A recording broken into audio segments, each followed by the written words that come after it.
1935 সালে মুসলিম বিবাহ এবং বিবাহ বিচ্ছেদ আইন বাতিল করাকে কেন্দ্র করে সমস্ত রাজ্যের মুসলিম সমাজের মধ্যে হতাশার সৃষ্টি হয়েছে।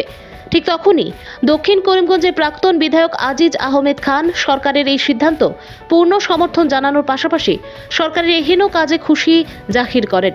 এই মর্মে মঙ্গলবার দক্ষিণ করিমগঞ্জে কেন্দ্রের নিলামবাজারে অসম গণ পরিষদের দলের এক কর্মী সভায় প্রাক্তন এই বিধায়ক বলেন যে বিজেপি সরকারের আমলে মুসলিম মহিলারা পূর্ণ স্বাধীনতা পেয়েছেন, বাল্যবিবাহ বন্ধ হয়েছে, এমনকি মুসলিম বিবাহ রেজিস্ট্রেশন আইনে মেয়েদের বিয়ে করানোর অধিকার ছিল কাজীদের।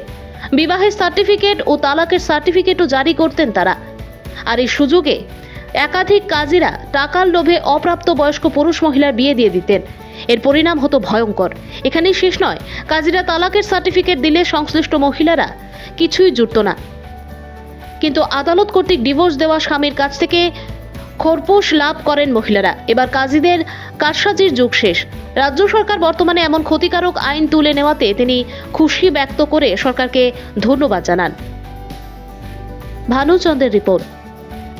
বিগত 2-3 দিন পূর্বে যে এই যে বিবাহ আইন যেটা বাতিল করছে, এ ব্যাপারে আপনার কিতা প্রতিক্রিয়া? বিজেপি সরকার এটা বালা করছে না খারাপ করছে?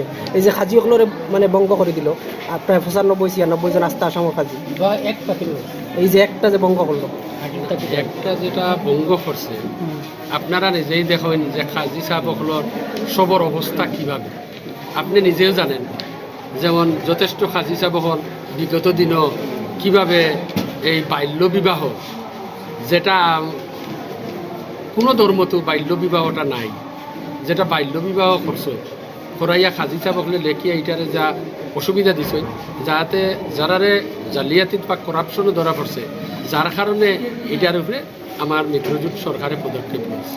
আপনি এই আইন মানে একটা পূর্ণ সমর্থন জানাইতে? না না, আমার দলে করছে যেহেতু এটার আমার কোনো পূর্ণ সমর্থনের কথাই হয় না।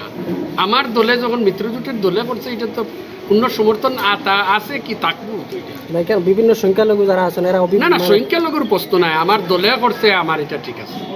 সংখ্যালঘু আর সংখ্যালঘু আর সংখ্যা গুরু হওয়ার লাভ নাই। আমার ভারতবর্ষ আমরা হইলাম সংখ্যালঘু, আমার দক্ষিণ করিমগঞ্জের সমষ্টিতে আমরা সংখ্যা গুরু। এখন